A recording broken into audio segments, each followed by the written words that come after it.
The 5.2 day 1 homework. We want to graph this by hand. So basically you just make a table here, pick some numbers. I usually choose some positives and some negatives. So 2/3 to the negative 2 would be 2.25. 2/3 to the negative 1 would be 1.5, or 3/2. Anything to the 0 power is 1. To the first power is 2/3, and to the second power 4/9. Okay, so if you graph them here, -2 at 2.25,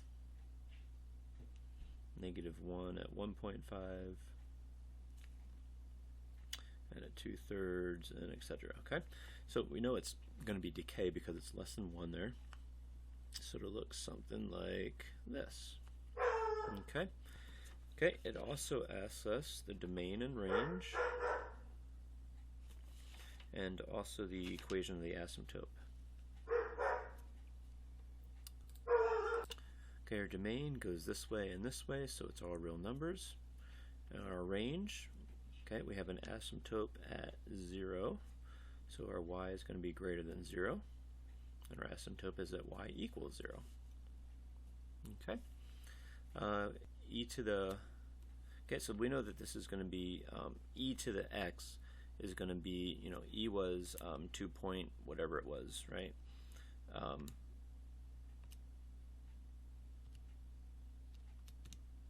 2.71828, okay?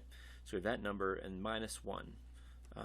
So anything to 0 power is 1. Minus 1 would be 0, so it's going to go through 0, 0.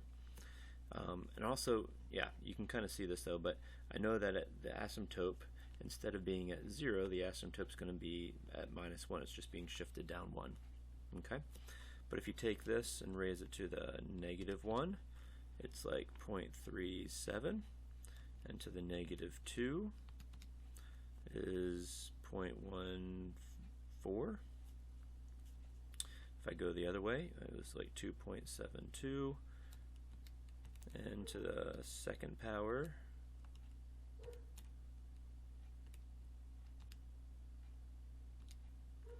(7.39). Okay, so it's it's going to be exponential growth shifted down 1, so it goes through 0, 0 there, and we got our graph. Okay, so our domain once again is all real numbers this way and that way. The range, y is going to be greater than -1, and our asymptote is at y equals -1. Okay, so 38, here's the graph. Part A says, is our a greater than 1 or between 0 and 1? It's a decay, so I know that our a is going to be a decimal, less than 1. Not negative though, because it's not reflected. Okay, it's just between 0 and 1. Part B, the graph of that at +2. So +2 would just have an asymptote here, and it would just be shifted up 2. Part C, sketch of that. I'm sorry, that is part C. That was part C. Let's go to part B here. And this is part C. I skipped one. Okay, part B, the domain and range of the equation. So our domain would be of this one would be all real numbers, and our range would be like we have an asymptote here at 0, so y would be greater than 0. Okay, C was the part would be +2, so everything's shifted up 2. D, domain and range of that equation. So the domain once again is all real numbers. The range would be our y's have to be greater than 2 now, okay, because everything was shifted up 2. Part E, okay, part C was a to the x plus 2 out here. Part E would be a to the x plus 2 up there. Okay, so that shifts everything to the left 2. Okay, so instead of going through 1 there, it's going to go through at 1 there. And it's still going to not shifting up or down at all. But it will look like this. And then F, the domain and range of this. The domain is still all real numbers, and the range is still greater than 0. Because it didn't shift anywhere right and left. It just shifted right and left, not up and down. Okay. Number 39. Okay, we're taking 2 to the x, and this is 2 to the x plus 1. So we know that it is up 1. Number 40, we have 2 to the x minus 4. So it goes down 4. So our asymptote, instead of being at 0, is at negative 4, and instead of going through at 1, it'll go through there, right there at negative 3. We have 2 to the x plus 1 up there. That makes it go left 1. So our asymptote doesn't change, that stays there. But instead of going through at 1 there, it's going to go through at 1 there.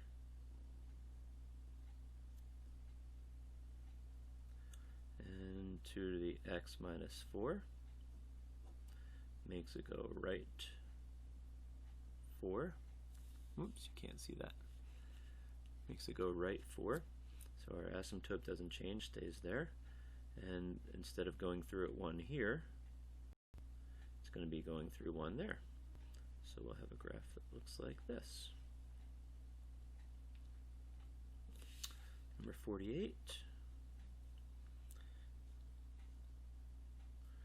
Okay, we have 5 to the 2x plus 1 is equal to 25. So remember, we want to get the same bases. So 5 to the 2x plus 1 is equal to, this will be 5 squared. So now they have the same basis, so I can just set 2x plus 1 is equal to 2. Subtract your 1 and divide, you get x equals 1/2. Number 50, 3 to the 5 minus x is equal to 1. Okay, we hopefully remember this, that any number to the 0 power is equal to 1. So 3 to the 0 is the same as 1. So I have the same basis now, so 5 minus x is equal to 0. So I can say x equals 5. 52, we have e to the 3 minus x is equal to e to the 3 times raised to the negative x. Okay, so they're already the same bases, but remember, exponent to exponent, I have to multiply these together, so that'd be negative 3x. So now I can set them equal, since they have the same base, and solve it. If I add that over, it'd be negative 2x, and I divide, I get negative 3/2. 54, sorry, you couldn't see that again. 54, okay, I'll just kind of explain what I did there. Exponent to an exponent, you multiply those together, right? And then you have the same bases and you can solve. Okay, 54, we have 32 to the x is equal to 16 to the 1 minus x. Okay, let's get these to all be base 2. So 2 to the 4th is 16. And 2 to the 5th is 32. Okay, so now I have the same basis. So if I multiply through, this is 2 to the 5x, and this would be 2. If I have to distribute it through, it would be 4 minus 4x. Now I have the same bases. I can say 5x is equal to 4 minus 4x. Add that 4 over, and I get x is equal to 4/9. Okay, here's the next three. Number 56. Okay, these get a little trickier, these last two, but just remember your properties here. Okay, I think we can get these both to be 2. So this would be 2 to the negative 1, right? Negative 1 would be the 1/2. This would be 2 to the 3rd. Okay, so now we have the same bases. They're both 2, so I can work with the exponents here. Exponent to exponent, you multiply, so you have negative 3x plus 6 here. And you have 3x plus 3 here. Now same bases, so I can set their exponents equal to each other. So I'm going to add that over there, subtract that over there, and divide, and you get 1/2. Okay, this would be the same as 5 to the 1/3.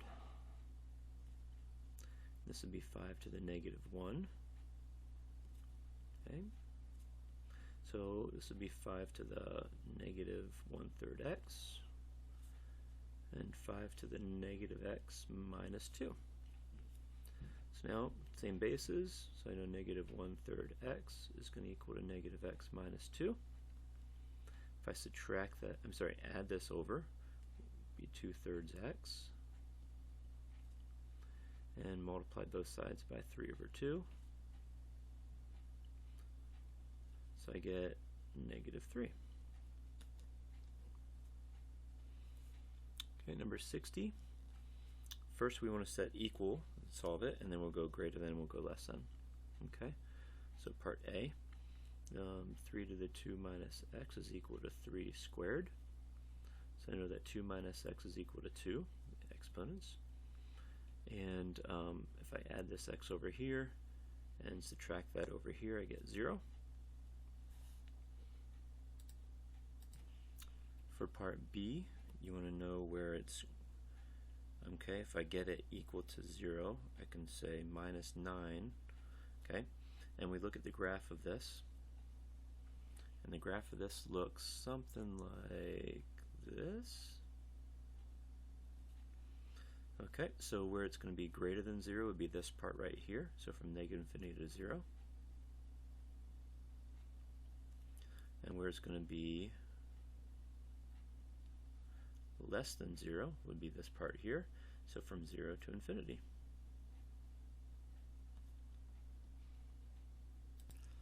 As something to remember, remember when you're graphing this in Desmos, if you put this in parentheses, that will help you get the graph right.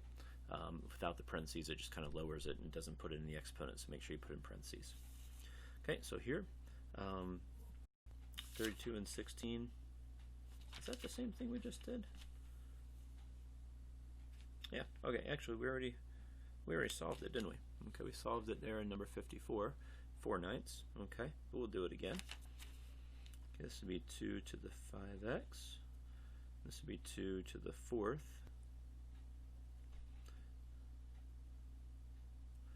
this would be 2 to the 4 minus 4x, and I know that 5x is equal to 4 minus 4x. I get x equals, we had 4/9 over there. Okay, part B, if we get it equal to 0, we want to know where it's greater than 0. Okay, the graph for this will look something like this, and right here is that 4/9. Okay, so where is it greater than 0? It's greater than 0 here, which is from here through infinity. So from 4/9 to infinity.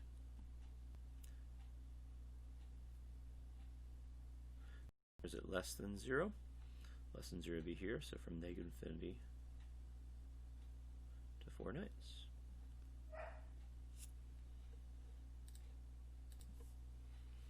Okay, 64. I'm going to get them, we can get them both to be 2/3, or you can get them both to be 3/2, either way. Let's get them both to be 3/2. So this would be 3/2 raised to the negative 1, and then raise that to the x minus 1. And this would be 3 to the 4th over 2 to the 4th, over x plus 1. Okay, another way to write this is 3 over 2 to the 4th, raised to the x plus 1. Okay, and if I distribute that through, it would be a negative x plus 1 there.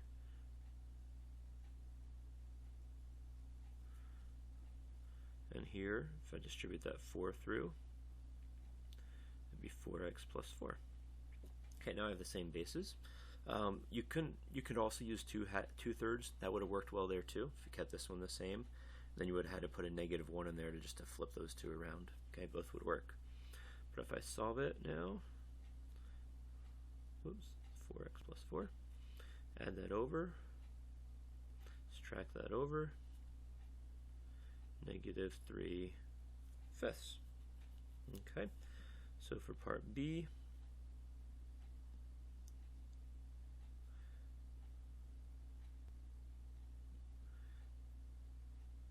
So where is that less than or equal to 0? Okay. Let me move that up there. Let me also get a graph. Okay, when this is graphed, it looks something like this. Okay, so where is it less than or equal to 0? So equal to 0 is right here at negative 3/5, and less than would, so negative from negative 3/5 through infinity. Okay, and then you also have to think or equal to, so we got to use brackets there. In part C, where is it greater than or equal to 0? That would be this part here. So it goes from negative infinity to negative 3/5, and or equal to, I should have that there. Okay, one more. Okay, so we know that it's going to be this form, some number to some exponent, and I know it's going to have to go through this point. Okay, so I have to think about, okay, this is my output, this is the f of x part, the y part, and my x is the 3 there. So what to the third power is going to equal 8? So 2 to the third power is equal to 8. So my equation would be f of x is equal to 2 to the x. Okay, so that's the function that we would use to get this point.